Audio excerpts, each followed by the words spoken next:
Hello दोस्तों, आप सभी का स्वागत है। आप सबका अपना यूट्यूब चैनल एजुकेशन जंप पे। आज 1 जुलाई है और 1 जुलाई से जो टॉप 10 करंट अफेयर का क्वेश्चन बनते हैं और उसके साथ जितने भी स्टैटिक्स जीके बनेंगे, मैं साथ में उसको भी कवर करते चलूँगा। अगर आपको इसका पीडीएफ चाहिए तो आपको जुड़ना होगा हमारे टेलीग्राम चैनल से। टेलीग्राम चैनल से जुड़ने के लिए आप इस वीडियो के डिस्क्रिप्शन में जाइएगा, टेलीग्राम का लिंक है, उसके थ्रू आप हमारे टेलीग्राम चैनल से जुड़ सकते हैं। और जून मंथ का जो करंट अफेयर का प्लेलिस्ट है हमने बना दिया है, आप प्लेलिस्ट में जा कर के जून मंथ का करंट अफेयर का रिवीजन कर सकते हैं। तो चलिए दोस्तों, शुरू करते हैं आज का करंट अफेयर। आज का पहला क्वेश्चन है कि अंतर्राष्ट्रीय क्षुद्र ग्रह दिवस कब मनाया जाता है। तो ये मनाया जाता है 30 जून को। दिसंबर 2016 में संयुक्त राष्ट्र महासभा ने 30 जून को अंतर्राष्ट्रीय क्षुद्र ग्रह दिवस घोषित किया। क्षुद्र ग्रह छोटे चट्टानी पिंड हैं जो सूर्य के चारों ओर परिक्रमा करते हैं। वैज्ञानिक के अनुसार क्षुद्र ग्रह ग्रह के ही भाग होते हैं जो बहुत वर्ष पहले विस्फोट होके के बाद टूटकर अलग हो गए। क्षुद्र ग्रह पाया जाता है मंगल और बृहस्पति कक्षाओं के बीच। अक्सर एग्जाम में ये पूछ लिए जाते हैं कि क्षुद्र ग्रह किन कक्षाओं के बीच में पाया जाता है। तो आप इसमें देख रहे हैं, ये है जुपिटर और ये है मंगल, यानी मंगल और बृहस्पति के बीच में ये जो आप देख रहे हैं ना, यही है क्षुद्र ग्रह पिंड। तो यही पाया जाता है। तो आप याद रखिएगा इसको कि क्षुद्र ग्रह मंगल और बृहस्पति कक्षाओं के बीच होता है और ये एग्जाम में अक्सर पूछे जाते हैं। एशिया के सबसे लंबे हाई स्पीड ट्रैक नेट्रैक्स यानी नेशनल ऑटोमेटिव टेस्ट ट्रैक किस शहर में बनाया गया है। तो ये बनाया गया है मध्य प्रदेश का शहर है इंदौर में। भारी उद्योग और सार्वजनिक उद्यम मंत्री प्रकाश जावड़ेकर ने इंदौर में नेट्रैक्स हाई स्पीड ट्रैक का उद्घाटन किया जो एशिया का सबसे लंबा ट्रैक है। आधुनिक वाहनों के हाई स्पीड परीक्षण के लिए वाहन कंपनियों को विदेश नहीं जाना पड़ेगा। ऑटोमोबाइल के लिए एशिया का सबसे लंबा और दुनिया का 5वां सबसे लंबा हाई स्पीड ट्रैक है। तो मध्य प्रदेश के इंदौर शहर में हुआ है। तो मध्य प्रदेश के बारे में भी आप जान लीजिए। मध्य प्रदेश का जो स्थापना हुआ था 1 नवंबर 1956 को हुआ। इसका राजधानी भोपाल है और वर्तमान में जो मुख्यमंत्री हैं शिवराज सिंह चौहान हैं, गवर्नर है आनंदीबेन पटेल। आप ये भी याद रखिएगा, मध्य प्रदेश में लोकसभा का सीट जो है 29 है और राज्यसभा का सीट जो है 11 है और विधानसभा का जो सीट है वो है 230। कर्क रेखा गुजरती है, आपको पता होगा। कर्क रेखा 8 राज्यों से गुजरती है भारत के, तो उसमें मध्य प्रदेश भी है। तो कर्क रेखा जो 8 राज्य से गुजरते हैं, आप उनका ट्रिक याद रखिए, उससे आपको इजी याद रहेगा।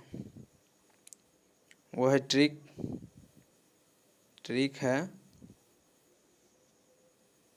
मित्र पर गमछा झार। मी से याद रखिएगा मिजोरम, त्रो से याद रखिएगा त्रिपुरा, पो से याद रखिएगा पश्चिम बंगाल, रो से याद रखिएगा राजस्थान और गौ से याद रखिएगा गुजरात, मो से याद रखिएगा मध्य प्रदेश, छ से याद रखिएगा छत्तीसगढ़ और झार से याद रखिएगा झारखंड। टोटल 8 स्टेट से कर्क रेखा गुजरती है। तो अब इसको भी याद रखेंगे, अक्सर एग्जाम में पूछ लिए जाते हैं। आपको एग्जाम में ऐसे पूछेंगे कि कर्क रेखा जो है भारत के किस स्टेट से नहीं गुजरते हैं। तो आप इस ट्रिक से अगर याद रखेंगे तो आप एग्ज़ाम में आसानी से क्वेश्चन बना सकेंगे। मध्य प्रदेश में ही भोपाल गैस त्रासदी हुआ था, आपको पता होगा। उनका डेट अक्सर एग्जाम में पूछे जाते हैं, तो वो डेट याद रखिएगा, वो है 3 दिसंबर 1984। और जो गैस का रिसाव हुआ था वो हुआ था मिथाइल आइसोसाइनेट। आप मिथाइल आइसोसाइनेट का फार्मूला भी याद रखिएगा, अब अक्सर एग्जाम में ये भी पूछे जाते हैं। तो ये फार्मूला है C2H3NO। ये मिथाइल आइसोसाइनेट का फार्मूला आप याद रखिएगा, एग्जाम में ये भी पूछ लिए जाते हैं। आज का तीसरा क्वेश्चन है कि हाल ही में किसे जापान देश का फुकुओका ग्रांड प्राइज फॉर 2021 प्रदान किया गया। तो ये किया गया है पी साईनाथ को। पत्रकार पलागोमी साईनाथ को 2021 के लिए फुकुओका ग्रैंड पुरस्कार से सम्मानित किया गया है। वह एक पत्रकार हैं जिन्होंने भारत में गरीबी खेती वाले गांव की जांच जारी रखी है और ऐसे क्षेत्रों में निवासियों को जीवन शैली की वास्तविकता पर कब्जा कर लिया है। जापान के फुकुओका शहर और फुकुओका सिटी इंटरनेशनल फाउंडेशन द्वारा स्थापित किया। यह पुरस्कार व्यक्तियों और संगठनों को एशिया संस्कृति के संरक्षण में उनके काम के लिए दिए जाते हैं। आज का चौथा क्वेश्चन है कि अंतर्राष्ट्रीय संसदीय दिवस कब मनाया जाता है? तो ये मनाया जाता है 30 जून को।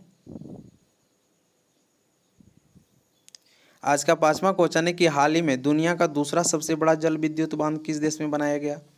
तो ये बनाया गया है चाइना।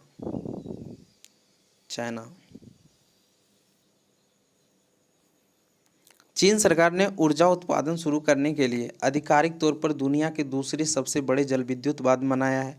इस बांध का जो नाम है वो बेहतन बांध है। नाम उसका है, ये है बेहतन बांध। याद रखिएगा, एग्जाम में पूछे जाएंगे। यह बांध चीन के जिन्सा नदी पे है और ये बांध का जो ऊंचाई है वो है 289 मीटर यानी 954 फीट। इसमें कुल 16 बिजली उत्पादन यूनिट लगे हैं, लेकिन अभी जो है 2 यूनिट उत्पादन चालू कर दिया गया है। याद रखिएगा, आने वाले एग्जाम में ये क्वेश्चन पूछे जा सकते हैं। आज का छठा क्वेश्चन है कि जून 2021 जापानी स्टाइल में बनाया हुआ जेन गार्डन एंड काइजन अकादमी का उद्घाटन कहाँ पर किया गया? तो ये किया गया है गुजरात में। इसका उद्घाटन प्रधानमंत्री नरेंद्र मोदी ने अहमदाबाद मैनेजमेंट एसोसिएशन परिसर में जैन गार्डन और काइजन अकादमी का वर्चुअली उद्घाटन किया। आज का सातवां क्वेश्चन है कि अंतर्राष्ट्रीय महिला क्रिकेट के सभी प्रारूपों में डेब्यू करने वाली सबसे युवा भारतीय खिलाड़ी कौन बन गई हैं? तो बन गई हैं ये शेफाली वर्मा। शेफाली वर्मा सभी प्रारूपों में पदार्पण करने के लिए 17 साल 150 दिन का समय लिया। शेफाली वर्मा सभी प्रारूप डेब्यू की सूची में कुल मिलाकर 5वीं सबसे युवा क्रिकेटर बन गई हैं। और आज का 8वां क्वेश्चन है कि हाल ही में anomalies in law and justice नामक पुस्तक का विमोचन किसने किया है? तो ये किया है NV रमना।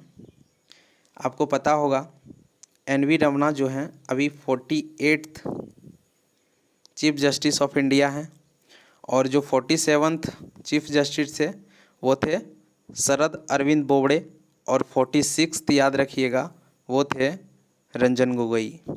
आप ये याद रखिएगा, ये अक्सर एग्जाम में पूछे जाते हैं।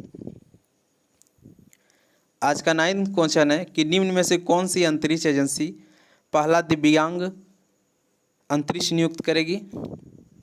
तो वो करेगा ESA यानी यूरोपीय अंतरिक्ष एजेंसी दुनिया के पहले शारीरिक रूप से अक्षम अंतरिक्ष यात्री को नियुक्त करेगा। यूरोपीय अंतरिक्ष एजेंसी 22 सदस्य देशों का एक अंतरिक्ष सरकारी संगठन है और इसका जो स्थापना हुआ था ये हुआ था 1975 में और इसका जो हेड क्वार्टर है वो है पेरिस में। और अक्सर एग्जाम में पूछे जाते हैं कि पेरिस किस नदी पे बसा हुआ है? तो याद रखिएगा ये सीन नदी पे है। आज का अंतिम क्वेश्चन है कि हाल ही में किस देश को FATF को ग्रे लिस्ट में शामिल किया है? FATF यानी फाइनेंशियल एक्शन टास्क फोर्स, तो वो शामिल किया है फिलीपींस को। फिलीपींस के अलावा हैती, माल्टा और दक्षिण सूडान को भी ग्रे लिस्ट में जोड़ा गया है। फाइनेंशियल एक्शन टास्क फोर्स का जो स्थापना हुआ था वो हुआ था 1989 में। तो चलिए दोस्तों, आज का करंट अफेयर को यहीं पे समाप्त करते हैं। अगर आप लोग को हमारा वीडियो पसंद आते हैं तो वीडियो को लाइक कीजिए और चैनल को सब्सक्राइब कीजिए और अपने दोस्तों के साथ भी शेयर कीजिए। Thank you so much.